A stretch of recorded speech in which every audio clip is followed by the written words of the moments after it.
Freya. She hates being held. What's up, guys? It's Shaky. Welcome back to the channel. This is going to be the first of like a 12-ish part series where we're going to be breaking down each class so you can make the best starter build for each of the classes. So we're going to start with Barbarian, and then we're going to go down the list from there. I'm going to give you a breakdown of the subclasses, but I'm also going to, in the same video, be telling you what are the best feats that I think you could pick and what are some good items so you can make a character from start to finish with just this video. So, without further ado, let's get started. For this series, just to note, we will be using the core 2024 rules that just came out, just as a little asterisk. A lot of the stuff can go back and forth, but that is what I'm referring to when I talk about the player's handbook and the new rules for the classes. I'm referring to the updated rules for them. Let's get started. We're going to start with what stats are the best for the Barbarian. So the number one thing that you're going to want to put your first stat into, your highest stat, is going to be strength. Your second is going to be your constitution. This is because obviously you want as much muscle as possible when you're breaking those things and you're hitting those things and you're hitting those enemies. And you're also going to be up front a lot, so you're going to want a lot of health points and you're going to want a lot of muscle health and stamina in order to help you get through those hits that you're going to be taking up in those front lines. So those are the two main stats that you're going to want. A lot of people will dump intelligence to get that classic, I'm a strong guy, but I'm super dumb. I do this a lot. You do not have to do this. You can dump other things like charisma instead or wisdom. Intelligence is usually the way that people like to go. So, for example, if we were using standard array, this is what I would spread out the stats to look like. This is just an example. You do not have to do it exactly like this, but this is the way that I would use it. Next, we're going to get a breakdown of the subclasses. I'm not going to get too in the nitty-gritties for these because I don't want to get too overwhelmed, so I'm going to go over some of the highlights, I think, for each of the subclasses, but hopefully this will help you pick the best subclass for you. This does not necessarily go into all of the subclasses that are out there for extended content. I'm not going to tell you which one is the best or which one's the most OP. I'm going to let you to decide that for yourself because that's not what this video is about. I'm not trying to tell you how to build an optimal character. I'm trying to help give you the different factors to help make the character you want to make. Don't get too worried about if you have the best stats or if you pick the best subclass. Just have fun. So, the first subclass that we're going to go over is Path of the Ancestral Guardian. This is from Xanathar's Guide of Everything. This subclass is all about honoring your ancestors and using their spirits to help guide you in battle.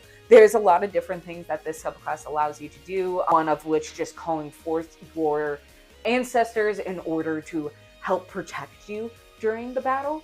When you eventually reach 10th level, you're able to commune with the ancestors beyond just the battle, outside of the battle as well, and start casting spells like augury or clairvoyance. The next one that we're going to go over is Path of the Battle Rangers. This is from Sword Coast Adventurer Guide. It has to do with some lore that is specific to Sword Coast Adventurer's Guide, but you can work with the DM at your table if you're not necessarily using that world and make it adaptable for the campaign that you are in. The restriction that this one gets put on it a lot is that you have to be a dwarf. Like I was saying, this is due to the lore in this book. Talk with your DM. This is totally up to your DM's discretion if this needs to be the case. If you do need to be a dwarf or if you don't, totally up to the game master. So apparently, fun fact about this one, I wrote this down and didn't remember it, but in Dwarvish, the Path of the Battle Ranger literally translates into Axe Idiot. But choosing this path is all about honing your body for battle. Eventually, there's special spiked armor that you can even wear to help use your body to attack during battle. Then, eventually, using the same concept, once you reach 14th level, when you get hit with a melee attack, you can kind of piercing armor back. You can flavor it in different ways, although I assume this is due to the spiked armor. Number three is Path of the Beast. This is from Tasha's Cauldron of Everything. This is about becoming one with the feral beast that's inside of you. You become literally so animalistic, you start growing fangs or a tail, becoming the beast itself. Eventually, you become like a menace. Literally, you are able to walk, swim, fly, climb. You can literally just, movement is your friend here. You are just moving all over the battlefield. It's crazy. The most terrifying part is that you will make an athletic check for jumping, and then that number is how far you jump. So if you have a +7 to athletics, you get a nat 20. You're jumping 27 feet. Imagine that. That's wild. That's insane. But anyways, eventually down the line of this path, feralness starts to rub off on your teammates, and you're able to give them an extra boost during battle, giving them extra damage die as well. All right, next up we have Path of the Berserker from the Player's Handbook. Literally, rage is your best friend. You think normal barbarians are angry? No. These barbarians live for the rage, okay? Point where they're hurting themselves to get into the rage. You can do more rages by giving yourself a point of exhaustion instead.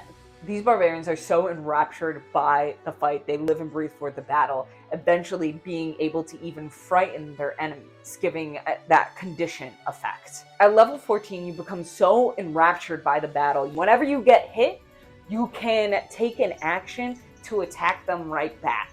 Do an extra chance to take them down in that battle. Next, we have Path of the Giant, which is from the sourcebook Glory of the Giants. Fun fact, this is the subclass that I am playing in my online campaign. If you haven't seen it, you should check it out. We play bi-weekly on Thursdays, 6:30 p.m. Central Standard Time on Twitch. We'll link it below. Amazing. Imagine getting mad and then just growing inside and being an absolute terror on the battlefield. It's not only are you growing in size, but then you become wreathed in lightning. These barbarians follow the path of giants. Good job, everyone. Anyways, your reach becomes longer and your thrown attacks become more lethal as well. Eventually, at 14th level, as you're growing in size, you can start taking creatures and throwing large creatures as well. Imagine, like, a bear. That's insane to me. You're in the middle of a battle and you see a bear being flown from the side of you. Terrifying. Number 6, Path of the Storm Herald from Xanathar's Guide to Everything. This type of barbarian takes a kind of more naturalistic approach. They tend to train alongside of druids and rangers, tuning in more with the nature around them to fuel their rage. Eventually, as you gain in levels, you start becoming more in tune with the magical aura that surrounds you, and you can give your allies resistances dependent upon the storm soul that you picked, which could either be desert, sea, or tundra. Alright, we have a classic, Path of the Totem Warrior from the Player's Handbook. This is one of the main ones I see people take all of the time. So for this one, it's very much a spiritual thing and seeing what animal your soul identifies. The ones that the Player Handbooks provides are bear, eagle, tiger, wolf, or elk. But really, I would just take that as a jumping off point. You can really flavor that any way you want it to be. Once you have picked that spiritual animal that your character's soul identifies with the most, you start gaining aspects of that creature. So as you gain in levels, for example, for the bear, you gain resistances to all damages except psychic, which is insane. On top of just like regular barbarian resistances, that's insane. So I feel like that's a main reason a lot of people not only pick Path of the Totem, but they pick bear as well as their soul animal. Number 8, we have Path of the Zealot from Xanathar's Guide to Everything. This one is all about the divine, bringing the divine into your soul and letting the divine magic around you fuel your life. Not only are your attacks divine, but your soul itself is, and even magic used to bring you back to life does not require any checks, just due to the godliness of your soul. Very cool. At level 14, it becomes even harder to kill you, to be honest. If you were going to die, instead, your divine power that's keeping you alive fuels you until the end of your rage instead of that end of that death saving throw, giving your teammates time to get to you and heal you and bring you back up and into that battle. So I think literally defying death and gravity. Love Wicked. Alright, one of my favorite ones, Path of Wild Magic from Tasha's Cauldron of Everything. Number 9, by the way. If you know me, you am a Chaos Gremlin, and this is one of the best ways to be a Chaos Gremlin. Barbarians who take this path are at the beck and call of the weave, of the magic in the world itself. Whenever you rage, you roll on a wild magic table and something happens. Like you swap places with somebody, a lightning strike comes down. You can either use the table in Tasha's or you and your DM can create your own together. To make it even better, once you reach the 14th level, this happens twice. So you roll on the table twice. This is when I would definitely recommend making another table just to spice things up a little, make your life a little bit more interesting. But I do like that one.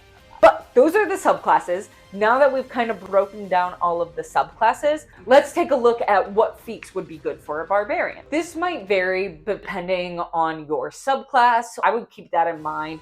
These are general good ones that I would say are great for any type of barbarian. The first one I would suggest is Tough. Tough is great because it's going to increase your hit points. This is always great for literally any person, but especially any of those frontline fighters. If you want to become even more deadly on the field, I would suggest Great Weapon Master. Right there in the name, become master of great weapons, and you get more versatile on the field. Athlete is great, especially if you are Path of the Beast, because it really enhances your movement. It also gives you a chance to increase your strength or dexterity as well. So those are the 3 feats that I would suggest. There are definitely more out there that could be helpful, but I feel like those are fail-safes if you're really struggling with which way to go. Part 4, we're going to take a look at some magic items that can really enhance the barbarian class. We're going to specifically look at uncommon magic items as well, because I feel like that's usually the starting magic item that people get in campaigns. You can always do a +1 magic item. This could be for literally any class, so we're going to take a little bit of a deeper dive than that one. If you ended up deciding to do your stats differently and your strength is a bit on the lower end, Ogre Strength would be a great choice since it would raise your strength to a max of 19.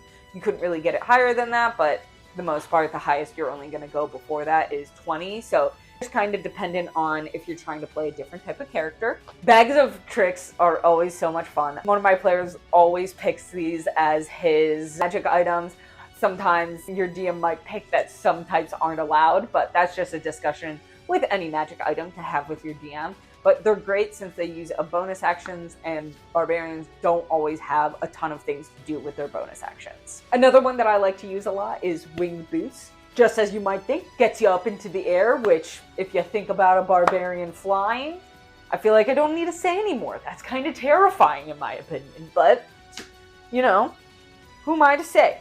And then Stone of Good Luck is always a good choice. This is just like I was saying with a weapon. I feel like you can't go wrong with this. It's going to give you a better chance to succeed on checks, especially if you have your dump stat, took intelligence as your dump stat, and you need to make one of those checks. This would be a great place to use Lucky for to help boost your chances of succeeding there.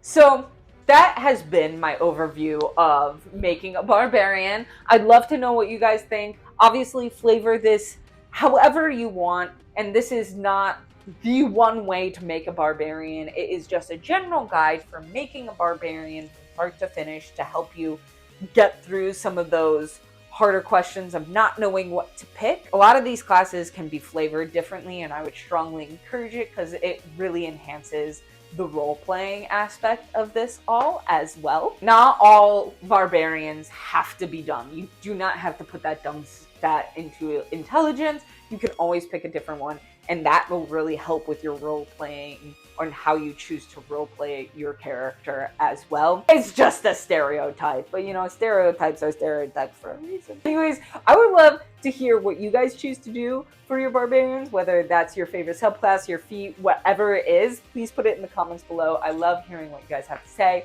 Do not forget to like and subscribe, please. I'm so tired. No, thank you so much for watching. Shaky out.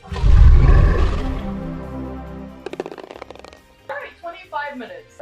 We're going to move you. Bye, Fran. Okay, bye. Aww.